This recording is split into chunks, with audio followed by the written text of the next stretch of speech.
Welcome to the Republican Professor. Today we have with us a very non-special, non-guest, me, Dr. Lucas J. Mather. I also have an associate's degree, so you can call me by the first few letters of that degree name if you want. Some people have in the past, and it might even be appropriate from time to time. I don't know. Some end of year reflections, two types of students. The first type is the kind that is signed up for the course, is enrolled, has a student ID. There's a truth maker to the answer, are you a student? There's a fact about that matter from a bureaucratic angle. You can get discounts at the movie theater, at least you used to be able to do that. The second type of student does not need to be the first type, but I would say the second type of student is the real student. Some of the first type of students are the second type as well, but I would say most are not. The second type of student is voraciously curious, cannot get enough of it, is driven by a quest to understand the world, and more specifically, their particular curiosities that they nurture on their own time over the course of many years, if not a lifetime. And I would say that if I were to do an episode on two types of professors, I would say you might be able to make that similar distinction. The true kind of professor cannot be a true professor without having been the true kind of student. And it makes me sad to say this, but I would say in my experience, most students are not the second type of student. And I personally was and am. I still am. I had to fight, claw, kick, and scratch for every little thing that I got in education. And I was very blessed to be able to pursue the education that I wanted for the most part. I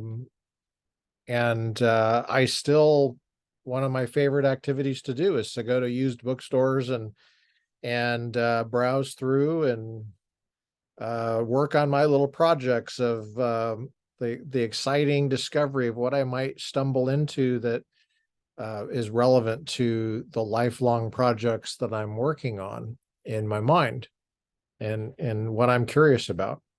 And that grows and grows, and it's wonderful discovery. But it just kills me when I see students of the first type, that is, they're signed up, they have a student ID, they can say they're a student truthfully at Denny's and get the discount, or Sambo's, or whatever it is.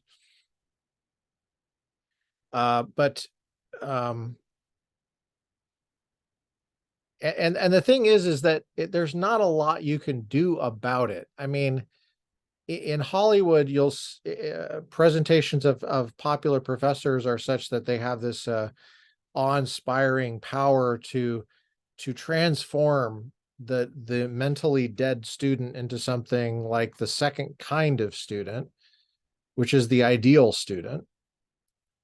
But in my experience, that's possible sometimes, but it's just not normal. Usually there's got to be something in the student already that causes them to want more and to not want to do just the bare minimum. And in fact, nowadays, they don't even want to do the bare minimum. They want to do less than the bare minimum and just get away with it somehow. It's sad to me. And it doesn't matter how much control you give them over their curriculum. That's a different issue, the curriculum issue. I'm not going to get into that, but So I'm just reflecting on that sadness, and I'm reflecting on it because I know a lot of people that listen to the podcast are not students at all, and they're not professors. They're not students, at least of the first type. They're not enrolled anywhere. They're not signed up. Sometimes there's people that I know that never even went to college, and they listen to the whole podcast all the way through. I can't believe it, how many episodes we've already had. In fact, last year we were looking up the podcast right now on Apple. Um, Last year, gosh, how many have we done? Well, it's over 100. I'll just show you what I'm looking at. Um, Last year, yeah, I'll share my screen. What am I doing here? I know that if you're listening to this, you can't see it, what I'm sharing here, but I'm trying to share my screen. I guess I'm not able to. Oh, there it is. Okay. So here's the podcast. And if you scroll down to available episodes, 129, something like that. Last year in 2022, in May, because I'm recording this May 31st. Well, let's see. We were on episode 51. Molly Maury was the guest, and I remember her very well. She's an actor, or I guess she's an actor now, but she worked on Daily Wire film set. We did Mark McIntyre right after that. So, I mean, 51 episodes last year, brand new podcast for the most part. I'm going to stop sharing my screen now. But I have people that have reached out to me and told me they've watched or listened to every single one, and they never went to college.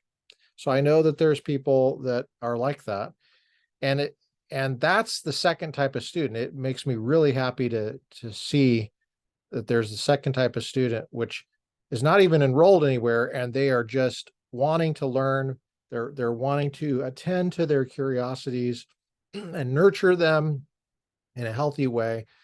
Um, and maybe I should do an episode on how to do that, how to figure out what you're interested in, and set some realistic goals on how to make progress with developing that, because it can be very fulfilling on that. But so there's two types of students.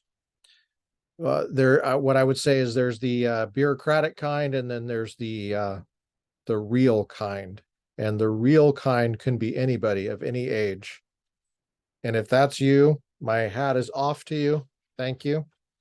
Thank you for listening to the podcast and watching it. It's been a joy to produce and host. And if it's up to me, I'm going to keep going.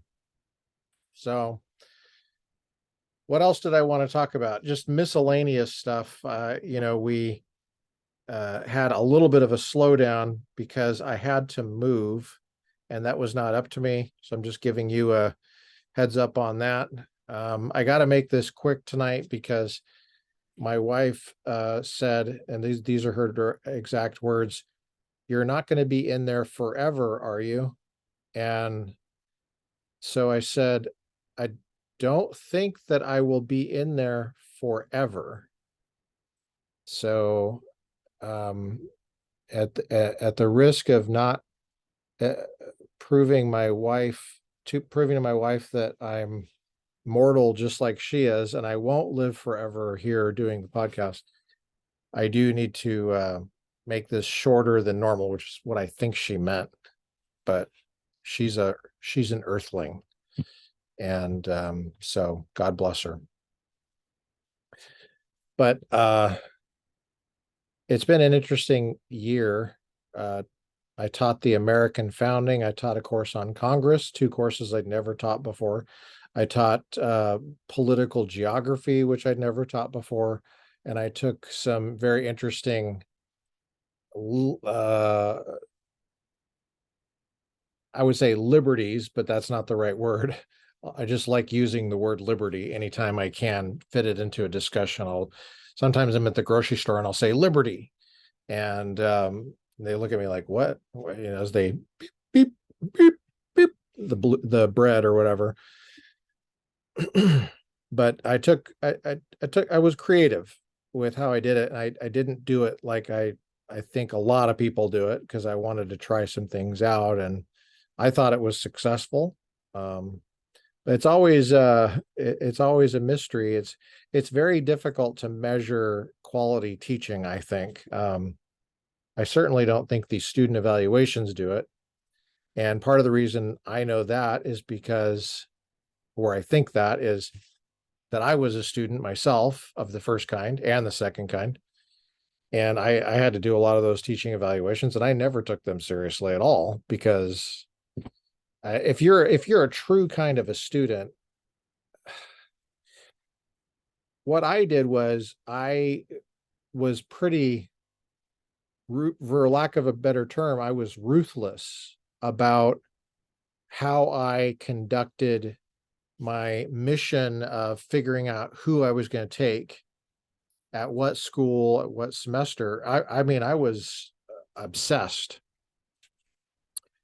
Uh, and I would read the books. I would read their books. I would try to find out as much as I could.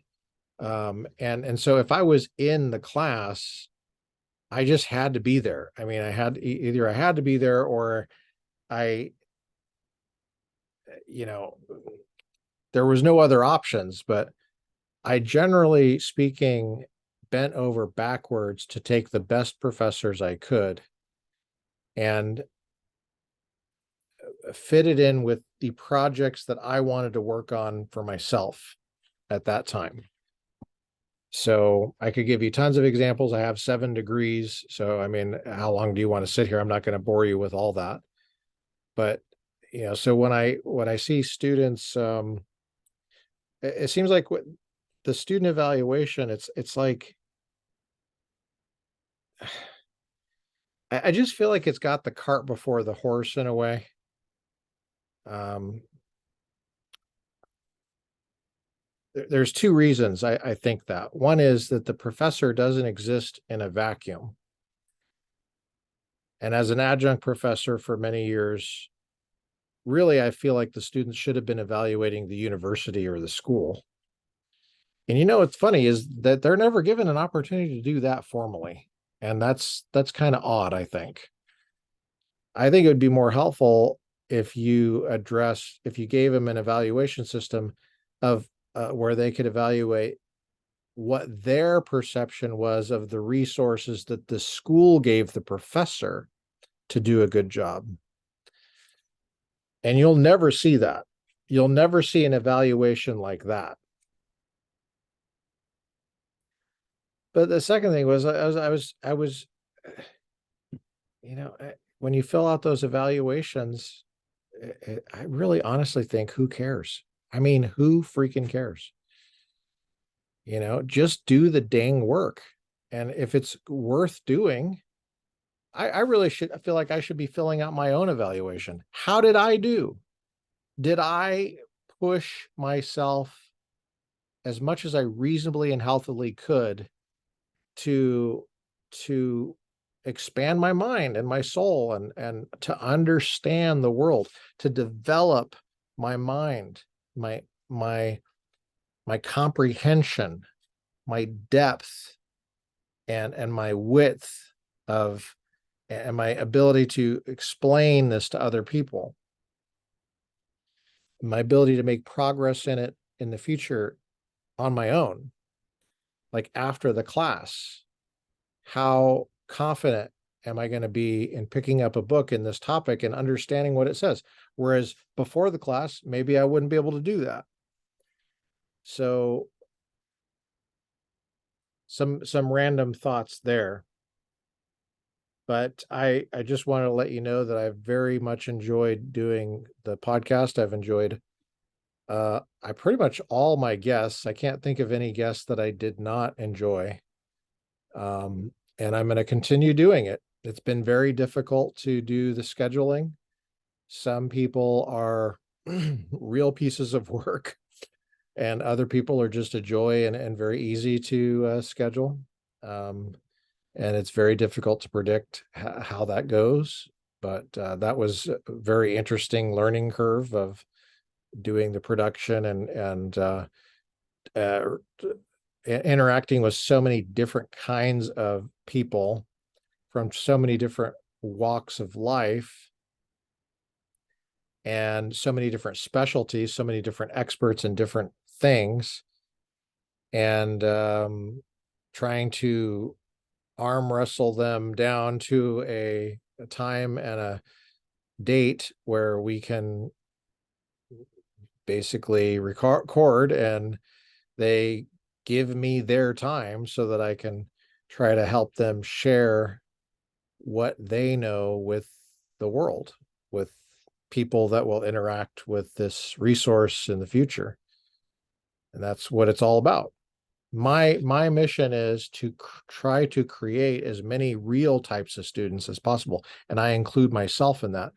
I need to be nurtured as a second type of student, the real kind. Not I'm happy to say that. And I'm really concerned about the younger generation.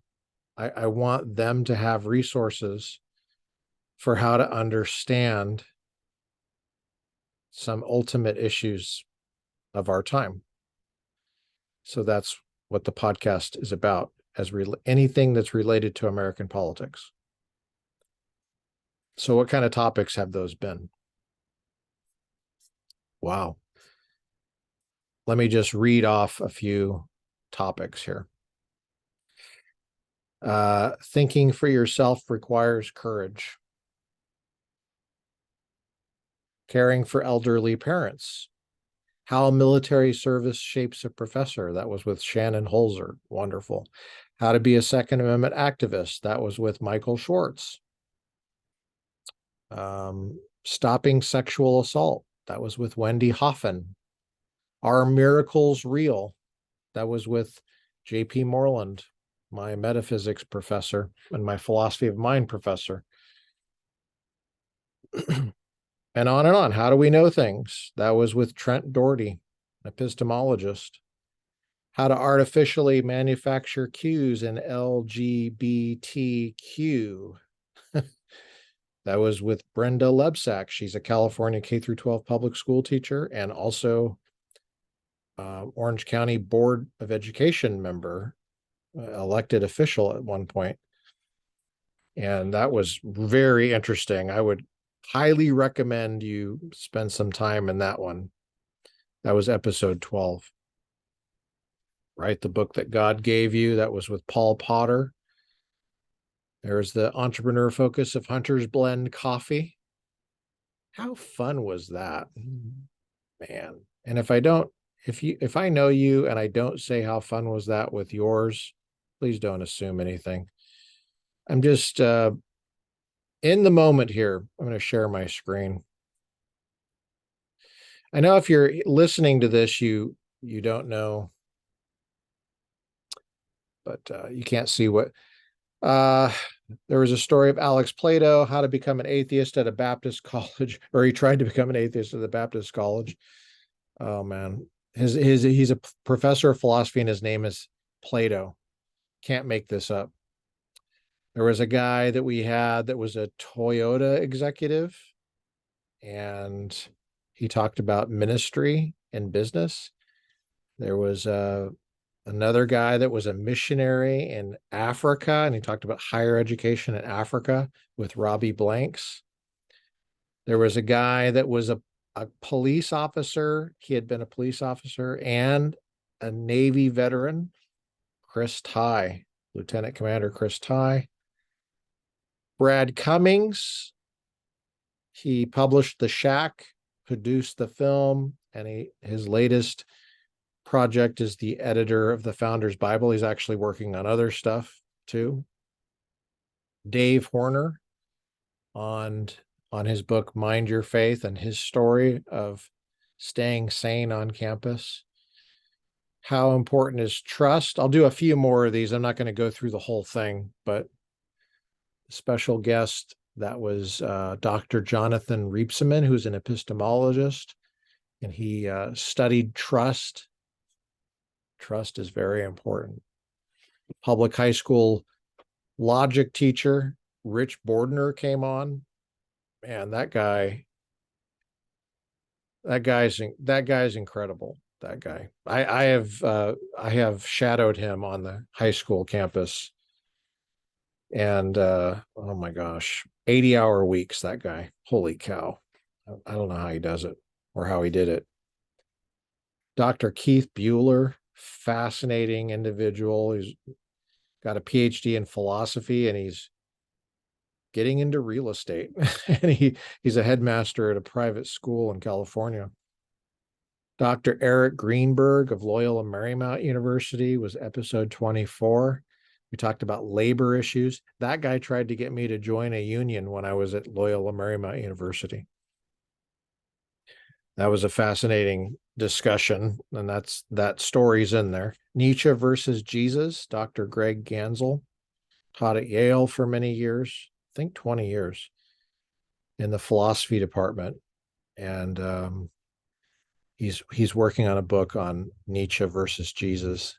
Scott Klusendorf, who's a pro-life speaker. This is before Roe versus Wade was overturned. He's a great communicator. I like Scott. He's always so energetic. We had some technical difficulties, but it's still, the episode has a lot of staying power. And I'm gonna, I think, stop with this one: How to Articulate and Defend the Trinity, with Dr. Sanjay Merchant, who teaches in Chicago at Moody Bible Institute. And what I love about that episode is that was episode 27. I just loved that he came on and we found something that was interesting and relevant to American politics in the Trinity. And I'm going to stop with that. We're going to continue this conversation at another time, going through some of my favorite episodes and just sharing with you what I found to be enjoyable about each one. Was when I looked at that, I realized I'm preaching at church this Sunday, and it's Trinity Sunday in the Anglican tradition.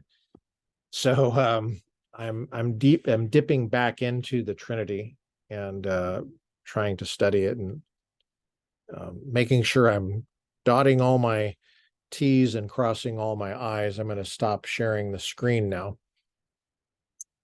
So it's been a wonderful journey. May 31st, 2023. I'm broadcasting from Orange County, California, in the bunker. I appreciate you being along for the ride, and I would recommend to you to develop your mind, become the second type of student. Whether you're the first kind of student or not, the first kind of student is just an opportunity to develop being a real student. And that's something I will never give up.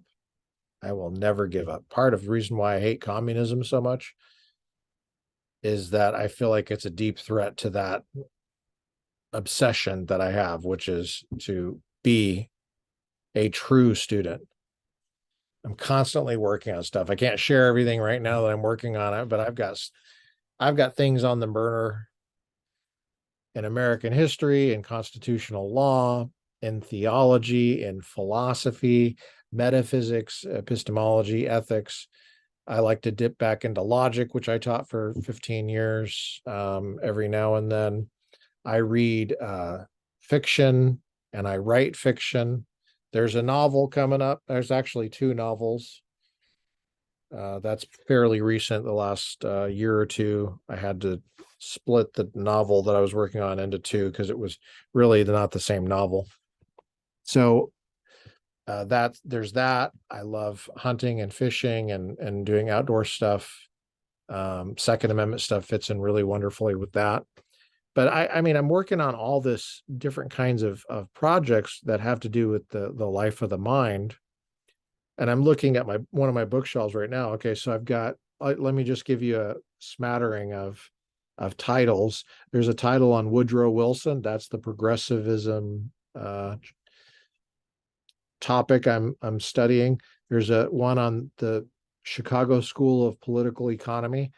I have to admit, I'm not great on economics, like the technical stuff. So I'm always just trying to kick and scratch and get a little bit more familiarity with that stuff. Got a lot of stuff on California. I'm always trying to figure out California. I was trying to get an idea of why California is so screwed up. I think I'm inching closer there, but I really want to know the truth of that. I just don't just look at memes. Okay. If you just think that you can be a real student and look at memes like the second type, you're totally wrong. You're totally wrong. You're doing it wrong. You can't do this on Instagram. You have to get books. You have to talk to experts. And I mean, really talk to them. There's a Jerry Brown biography that I just remembered I have to get to called Trailblazer. I should get that guy on the podcast. I like to reach out to Democrats every once in a while. I mean, the guy served 4 terms as governor. So that's a guy who understands the state of California. And then on the same shelf, they shouldn't be on the same shelf, but I see a logic book, my logic textbook when I took the course, Contemporary Perspectives in Religious Epistemology. That was also a textbook. One on apologetics, one I can't read, basic logic stuff. There's one on self-deception, systematic theology, constitutional law, political philosophy, metaphysics, philosophical theology, world religions. Oh man, it's so wonderful. It's a wonderful journey. And then this is just one of, I can't tell you how many bookshelves I have. I'm just naming one. But I know not everybody has the time to do this. Not everybody has the energy to do it. I got it. I get it. I understand. That's why I'm doing the podcast. I hope that you enjoy it. I'm verging now on being in here, my wife's term, forever. So I'm going to make sure she knows this is finite. Best thing to do is just to shut her off. I'll see you in June.